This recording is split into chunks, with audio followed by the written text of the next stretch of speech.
live in a world where chronic illness is more common than ever. Fatigue, gut issues, hormonal imbalances, yet most traditional medicine just treats the symptoms. But what if we could go deeper? Today, we're talking with Dr. Imran Khan, a leading functional medicine physician who specializes in getting to the root cause of health issues. We'll cover why functional medicine is changing the game and how to optimize your body from the inside out, and also what steps you can take to change your health and take charge. Dr. Khan, welcome to the show. Let's start here. What made you shift from conventional medicine to a more functional whole body approach? Well, thank you, Dan, for having me. My healthcare journey starts back with a traditional medical doctor degree. So I went through the traditional training, school, residency, and a lot of the time for many of functional medicine people who didn't know what functional medicine was, I didn't when I started, was my own personal health journey. So myself, I suffered with asthma, reactive airway disease, and I was getting frustrated that why was this getting worse and worse as I was getting older?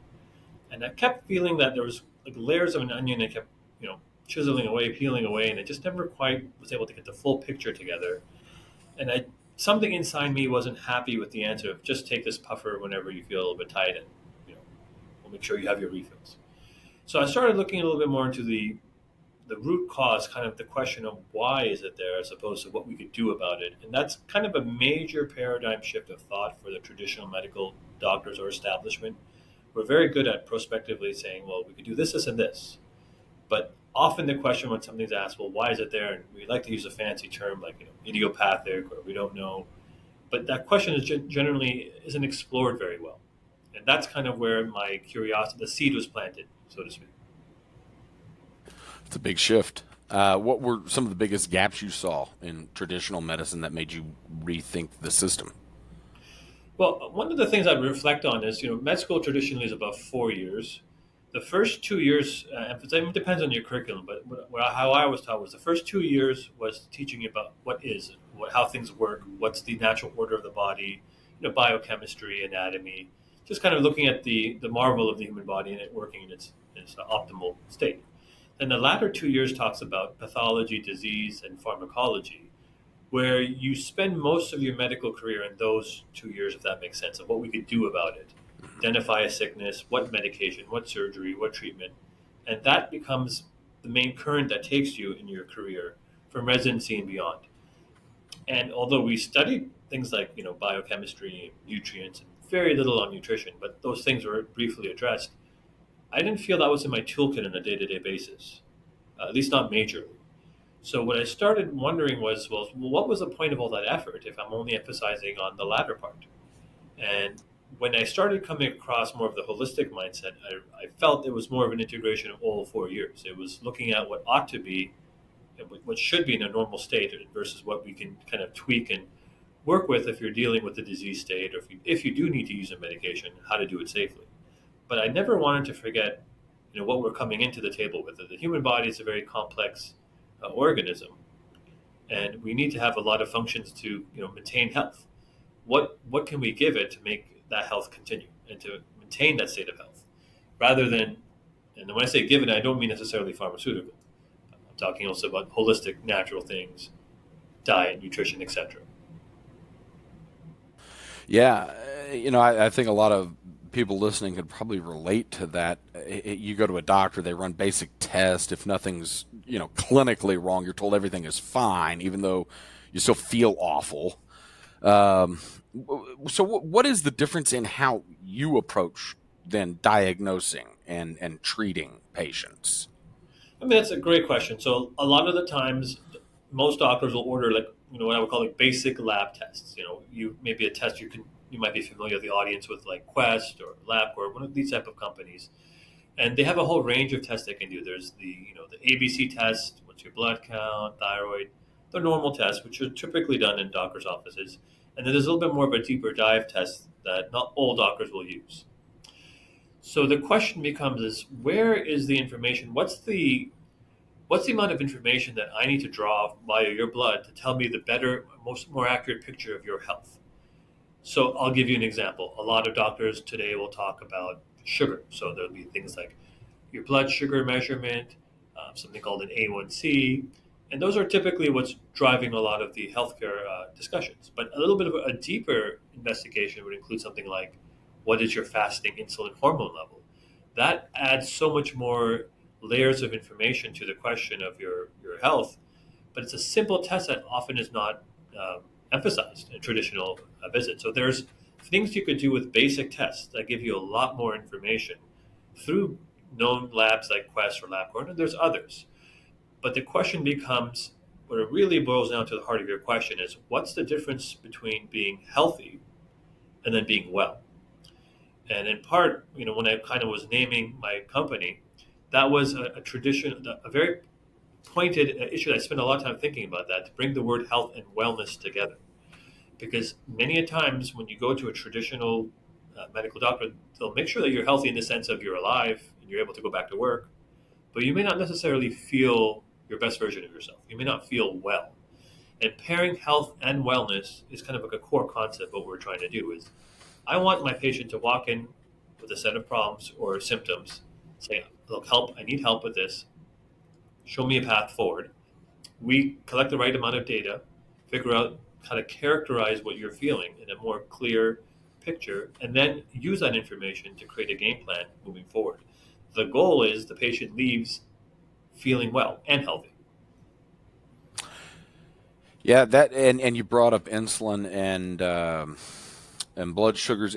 Gut health is a huge topic right now. People are starting to realize that their digestion affects way more than their stomach. So, how big of a role does gut health play in chronic disease? For us, it's a foundational concept. So that conversation almost always starts with the gut. And that relationship, which is sometimes confusing to people who haven't heard this concept before, is, how is something in my abdomen affecting something far away? Maybe my clarity, my focus, skin condition. What's the link between that organ system and another organ system?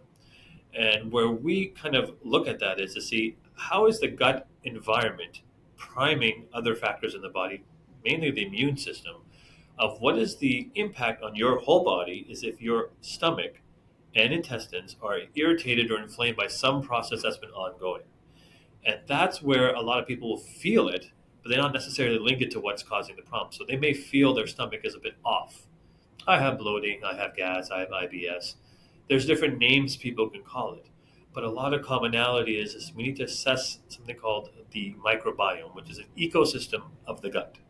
And it's just like, I try to explain like an Amazon rainforest. It's a very complex environment, and it's a very important interface between our health and our environment.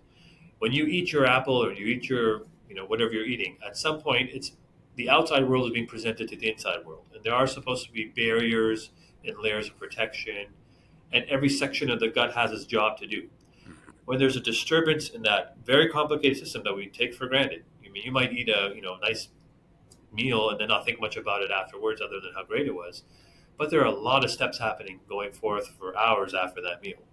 And if there's any kind of disturbance in that setup, you will start seeing downstream health impacts. They may not necessarily start an hour or two later with something as simple as, say, bloating, but maybe in a time to come, years to come, that you might notice that chronic health conditions are also fed and fueled, no pun intended, by the things that you're eating and how you're eating. And there's other factors to this too. It's not just food. We're in an environment that there's a lot of compounds and chemicals that you almost need an organic chemistry degree to kind of read some labels to understand what's happening out there. It's not simple additives. There's all sorts of compounds that exist out there that can hurt and interact with our gut, which basically throw a monkey wrench into the operation of what's happening in our microbiome. What are some telltale signs that someone's gut health is wrecked, even if they don't have some of those obvious digestive issues? So, classic thing to focus on is, not to have, but the bowel movements. Your bowels will tell you a lot about what's happening. So, the form of them, the frequency, how comfortable is your bowel movement. So, I sometimes jokingly say that in an ideal situation, you want to have bowel movements you could brag about. Now, not that people go around talking about, but we have this like graded stool chart and stuff like, are you more looser or constipated? And even to this after years of doing this, I'm amazed how many people go through life with extreme GI disturbances, bad constipation, or bad diarrhea, or both, not necessarily at the same time. And they just live their lives thinking that this is normal. Mhm. And that's totally not the case. So, bloating, gas distension, constipation, diarrhea, a combination of all of them, these are clues that something is off. Um, Another one would be the stool texture, and if those are a little bit more nuanced, you can notice there's a normal odor that might come in that area, and if there's changes in that odor, those are also clues that's intimately linked to what kind of the gut bacteria is doing in our GI tract. So any factor you could think about related to bowel movements, gas, and kind of the elimination of our food, all of that information is very helpful. And effectively, what I would say is outside of you not even thinking about it at all, then there's some version of a problem at a different degree. What elements might give clue about causation when we look at some symptoms like fatigue or brain fog or joint pain or mood swing disorders, this type of stuff? How might that be indicative of some of these gut issues as well? So that's a great question. First, I try to link the concept of how can variable different things like what you just said, joint pain, fatigue, mood, focus, energy, all of these things. A very kind of common analogy I help people visualize this is I tell people to think of a tree. So I'm looking at a tree outside of my office here. A lot of time in medicine, we start at the end of the tree, the branches, the twigs, the leaves. What a lot of functional medicine is doing is something kind of opposite of what traditionally happens. What traditionally happens is you stay at the level of branch management. So maybe the branch I'm on, let's say, is, and I'm a traditional doctor, is I'm a heart doctor. So my branch is just the heart. Somebody else's branch is, well, I'm a dermatologist, I do skin. So people tend to stay on their branch, kind of territorial in a way. Um, and there's a lot that can be done that way. I'm not speaking against that. That's one component of medicine that's very necessary, but it's not the entire toolkit. What a functional medicine mindset will do is say, we'll look at those branches and we'll go down to the larger branches in the trunk and then down to the root of the tree. So what's going back as to how we got to this branch, and then we go work backwards to get to the root cause. So literally, when we look at things like what are the source, like a root cause, the gut issues are one of the key ones that are generators of problems that downstream will affect joint health, tension, headaches, whatever ailment you have. So the link is important to conceptually understand that something that's happening in your gut maybe contribute to your lack of wellness. And we have, testing that can help bridge that gap to explain it in a little bit more detail. Things like a microbiome, stool analysis, etc. But conceptually, the first thing that goes wrong is we almost always ask about how is your abdomen doing? How is your gut health? In every patient, I almost always ask about bloating, constipation, gas, diarrhea. All of these things are very important to give us a clue of the health of what your microbiome environment is doing. So, Dr. Khan, if someone is dealing with those symptoms, where should they start? What's the first thing you would have them do?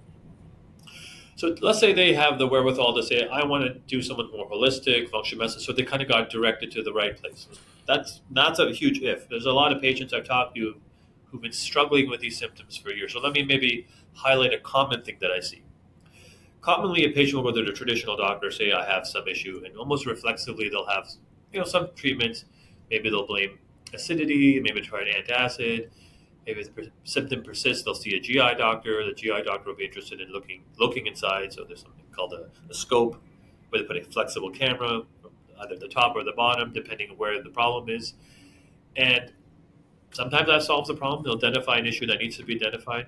But oftentimes the patient will go through all that test, be very patient, and go through all those tests, see all the specialists, told a bunch of things that did not change meaningfully their quality of health or the state of the bloating, the gas, etc. Then those patients, out of frustration, start consulting with a very famous doctor by the name of Dr. Google. And eventually we'll find that, well, why don't you try a holistic route or a functional medicine, etc. So that's kind of how they find it, the path. There are another group of patients who already know what the word functional medicine or holistic health is, and they're coming in a different way. But let's just assume for a second that the average patient did it.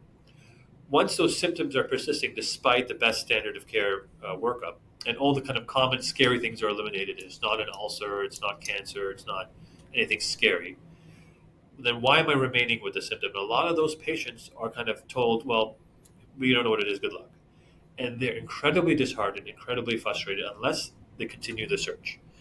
If they then find that there is an alternative way of looking at this, more like an ecosystem approach of the gut health, they are then the ones who tend to find, say, a functional medicine doctor and then begin their conversation of saying, hey, doc, I've had this long history, maybe 1 year, 3 years, sometimes longer, of these problems. Can you help me navigate this? And then that's where we put together the story. All right, we've ruled out kind of dangerous things. We're not dealing with the cancer. Let's now look into more of a chronic disease lens, like a chronic lens focus on your problem. To then deconstruct what's going on in your gut health and maybe get to the source of, hey, we've identified perhaps you maybe not be making enough digestive enzyme, or you have an imbalance of gut bacteria, or you got a parasite. These questions are not typically asked in the beginning when the start of the problem, and the symptoms will continue to persist throughout the time.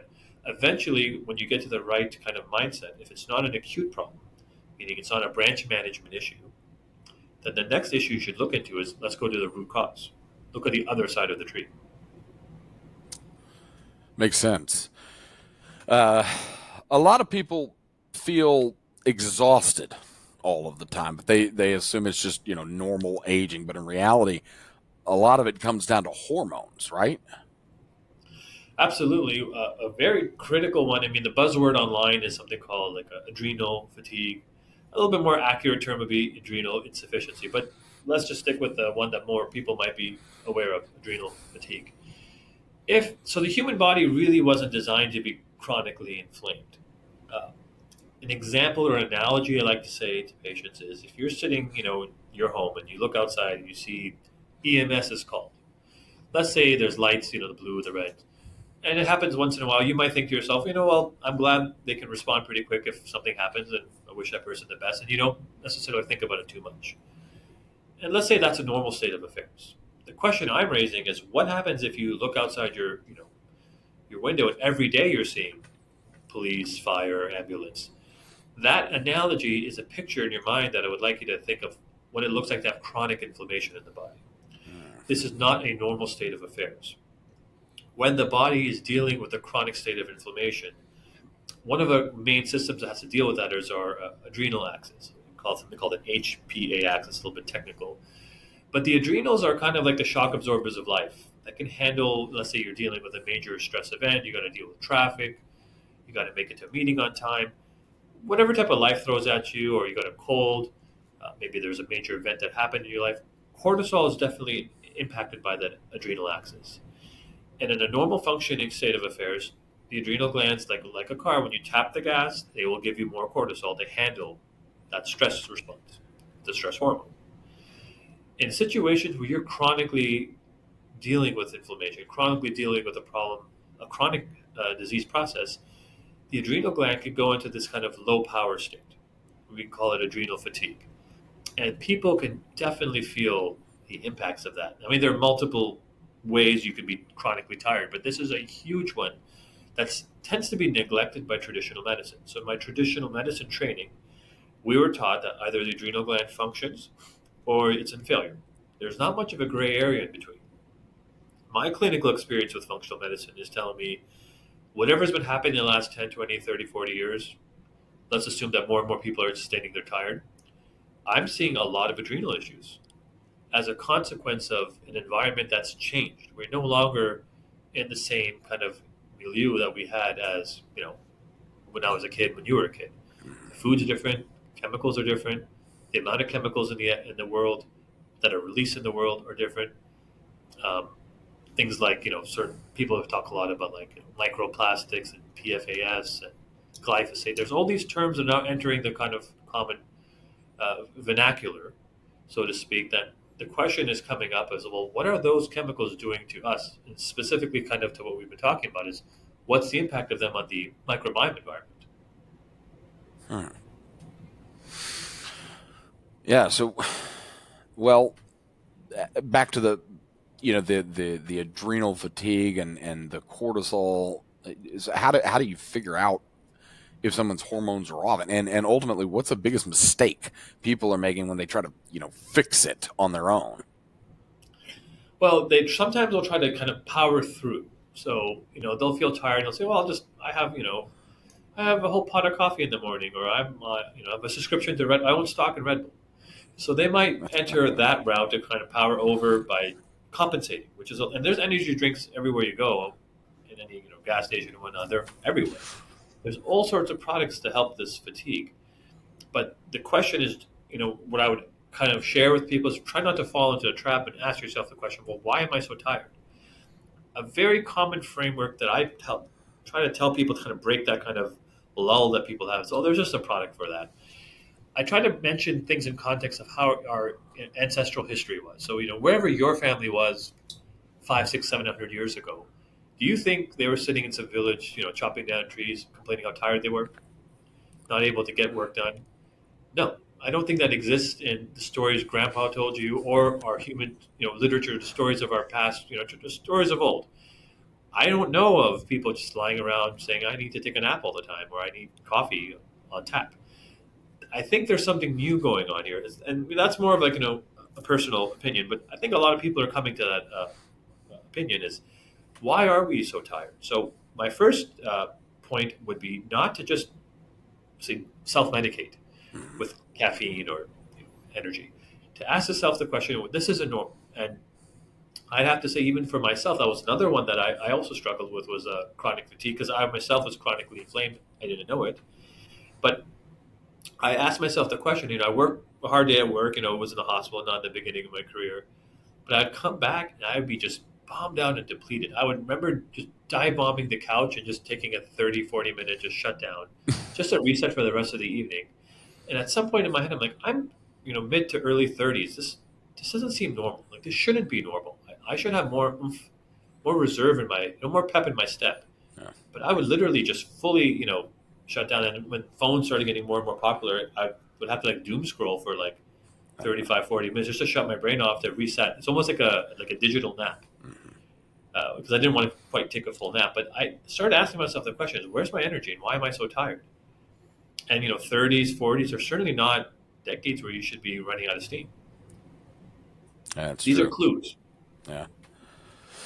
Yeah, which kind of leads me to the idea of stress. It's a silent killer, right? We all feel it, but Absolutely. as you said, most just try to power through, using your words there. And what, Dr. Khan, is happening to the body when we're in this constant state of stress? So technically there's this sympathetic parasympathetic nervous system. So I would say it more this way: there's the one part of us that's a go get it, 9 to 5, get it done. There's that element of that nervous system. Then there's another element of the nervous system which is more of a, sit out by the patio and just kind of stare at the trees and enjoy a nice cup of tea, just zone out. So one side is active, the other side's a little bit more passive, rest and digest. Other side maybe more like a fight or flight. I give the analogy for that exact question to, I think of, let's say, a squirrel running around outside. The squirrel's not always running around gathering nuts. There's time for it to rest, sleep, eat, play. There's nothing in nature that's constantly going 24/7 all the time. But for some reason, here in the States, we value and pride ourselves. We're working beyond overtime, getting 15 million things done all the time, having a schedule that's constantly full. And one of the things that kind of should surprise in the beginning, I didn't think this was possible. But after years of doing this, I realized there's a lot of people who have no concept of how to relax, what that means, what the value of downtime is. Mm-hmm. There's a very prevalent, I don't know if you'll call it a culture or a mindset, that we need to just keep doing more and more and more and more. And my challenge to that is, where do you see that in nature? Where in the natural environment, where is anything going at full throttle all day, every day?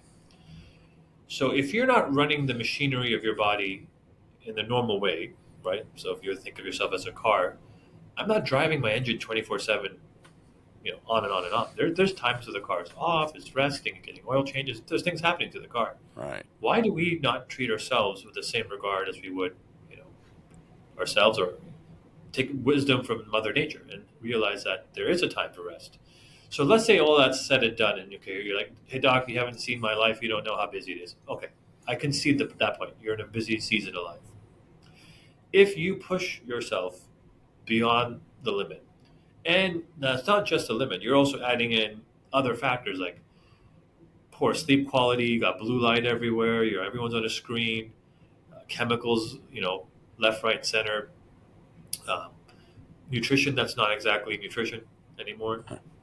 You factor in a couple of these things together, and then you got an adrenal gland that's going to say, "Look, you keep hitting the gas. I ain't spinning this engine." Hmm.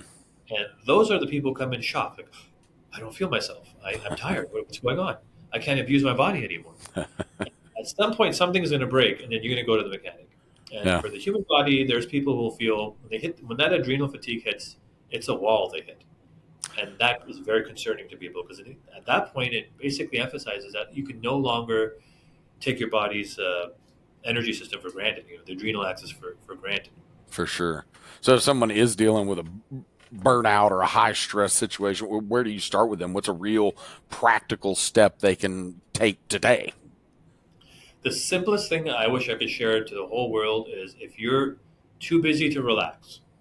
Let's say you're running around, you're in a season of life that's very chaotic, very busy, very demanding. At the bare minimum, put in 5-10 minutes in your schedule, block it into your schedule to breathe. This box breathing technique I tell a lot of people to do if you're just too busy to spend time in nature, stretch, sing, journal, any of those type of mindfulness based activities. If that's not kind of you're not able to even fathom that, at the bare minimum, breathe. So I talk about this box breathing technique. So if you just imagine like a box here, and then on each side of the box is a 4 count. So simply breathe into a count of 4, nice slow steady beat. Hold your lungs full for 4. Exhale slow and controlled for 4, and hold an empty lungs for 4. And then you run that box for 5-10 minutes, and almost like a meditative practice. And you could do this when you're walking to your next meeting, driving your car, waiting for your next Zoom call, whatever is about to happen. Try to piggyback that in. And what that does to your nervous system, it takes you a little bit out of the 9 to 5, I'm going to go find my nuts, over into the rest and digest and turn you into a bit of Huckleberry Finn for a few minutes. Yeah. So I'm thinking overall straw in the mouth, staring at the clouds. And I'm trying to bring that stark visualization to let people kind of understand that if you can't do the full relax, fine, but at least please start with breathing. Yeah, no, that's a great tool for the tool belt there. A lot of what you do is about prevention rather than just fixing things once they're broken. So what do you think is the future of healthcare if more people start adopting this mindset? So I think the future is it's the social media is a very powerful tool. It's allowing us to have this conversation. It's allowing people to learn about things that wouldn't come through the traditional, you know, gates or uh, portals of knowledge, so to speak. And people are becoming aware that something's not adding up. We're spending more and more on healthcare, and are people feeling better? And what? No, the answer is clearly no. So word is spreading. Well, hey, you should ask your doctor about these tests. Like for example, insulin is a very important thing to ask about. But there's many many things to look into, and even the concept of a holistic, functional type of doctor. I think that's going to start entering the mainstream. It probably already has in many ways. That we're going to now have conversations about things that would never have been seen light of day. Methylene blue, ivermectin, hydroxychloroquine. There's other things that can be now that conversation now introduced. One thing that I like to emphasize, I think it's people understand this, but what's not taught in medicine at all is the business of medicine. So I learned nothing about how capital flows in, say, between research, pharma, government, all that type mystery box for me. But therein lies the problem. If you're going to study something that's good for you, let's even talk about the new kid on the block that's getting a lot of buzz is the methylene blue for energy. Who's going to study a compound that doesn't make any money for the person studying it? Where's the incentive to set up a randomized multi-center control trial that might cost millions of dollars and years of effort to basically talk about a product that says, yes, a product that you could buy for like, you know, less than $100, maybe even less, is going to make XYZ impact. But who's going to generate the revenue on that? The answer is not the big pharma. Therefore, the trial doesn't exist. So a lot of times the people will ask me, well, where's your XYZ study on this? And people in the functional medicine space use this term as N=1 a lot, meaning it works for me. I don't have 30,000 people who have studied this, that's been sponsored by, say, a big company to look into specific aspects of the microbiome. I would love for that to happen. I would love for that to change in the future at the top level of government. Hmm. But for right now, I think people need to understand is that the outcomes for health and wellness are skewed by who's defining what health and wellness is. I would make the claim that the definition now is more about keeping you alive enough to go to work and keep working and cranking the lever. That to me is, I think, what the definition of definition of health is. Health and wellness is more what everyone's aspiring to. Is I want to be the best version of myself, and there's no incentive for that to happen at a large scale. Unfortunately, and I hope and pray that changes soon. But I think that concept is entering into the general population at large, where people are understanding the best of our, the incentives for the best for our health are not necessarily aligned with the people who are pushing what are health best case practices for health and wellness, or health rather, not wellness. So as long as we're sort of locked into this hierarchical, top-down administrative conceptual model, that's where you see the stagnation, I guess. So then, if we're trying to trend more toward an autonomous, I guess, sort of self-empowered path, what's the one thing you wish more people knew about their own health before they wound up in your office? The capacity for the body to heal itself is incredible. It's important to know what you need to keep away from your body. That could be unique to individuals. It changes between you and me. For example, even with if let food be thy medicine, if that was to be, let's say, a foundation that you're going to work with, and effectively, if you want to minimize pharmaceuticals on the front of your toolkit and keep it more in the back, but then what are you left with? And supplements, food, natural things. Food is a huge one that's often overlooked. If food is going to be your medicine, you have to know how to eat for your body. So you need to identify that maybe what you might be eating is healthy for you may not be good for me. Maybe what I might be eating, vice versa, may not be good for you. So identifying what needs to stay away from your body is huge. Identifying what you need you don't have enough of that you need to replete is also very important. And then once you start giving your body what it needs to work with, to do its own thing, to kind of maintain something called homeostasis, being in a good state of health. The body wants to be healthy. If you then maintain that, you've maybe started over half the battle is completed. The core of what the version of functional medicine that I like is not necessarily getting lost in the nuances and details and being on, 3 suitcase bags fulls of supplements a day. That's not what my focus is.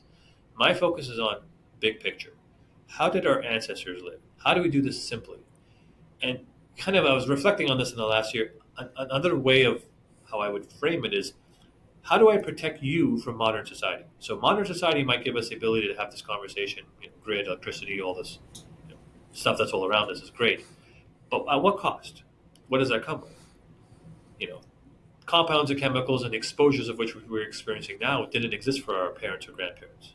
The environment has changed. So how do we protect ourselves, our loved ones, our families from those environmental changes that are not talked about, that are not emphasized, except maybe on social media, etc. And that to me is a very foundational first step. You can then enter and do a lot more nuances and details, absolutely. But as far as the big picture affecting the most people, we need to identify what's hurting your body that's on board that ought not to be there, and what are you craving for, what are you starving for that needs to be there.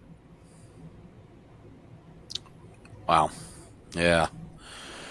Dr. Khan, this has been an eye opener. For people listening who want to start taking control of their health, what is the number one first step they should take?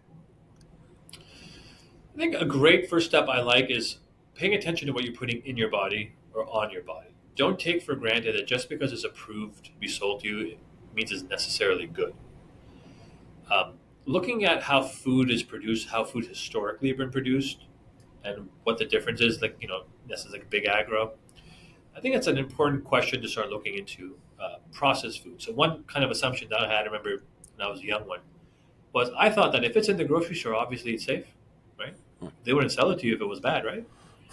And I naively thought that for many, many years until I started getting a little bit more curious about reading labels. So maybe a great place to start for the average, the uninitiated, so to speak, is start reading what you're putting into your body.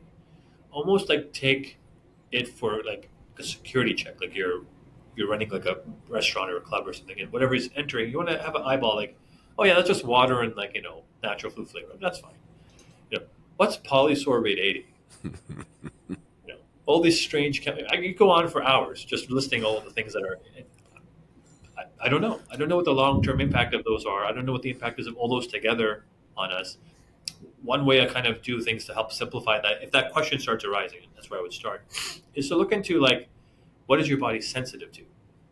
And we have certain tests that can help kind of clarify that. But the first step before you even ask that question is you yourself start reading and try to understand what's entering your body. And if you feel you need a chemistry degree to interpret that, that's a great start. That thought is a great start. That's awesome. Fantastic. Dr. Khan, where can people find you if they want to learn more about your work? So we have a website, internalhealingandwellnessmd.com, or simplified is www.ihawmd.com. We have our physical clinic located here in Shenandoah. It's on Ed English. We're just north of the Portofino Mall. So that's 255 Ed English, Suite A. And then you could always feel free to give us a call. Our number is 281 475 7845. And we'd be happy to talk with people in person. And we also do offer virtual consultations as well. Fantastic. Thank you again so much for joining us to chat today, Dr. Khan. We look forward to future conversations. Folks, if you got value from this episode, share it, tag us, let us know your biggest takeaway. Stay sharp, stay strong, stay aligned. Till next time, keep up the good vibes. And thank you for having me.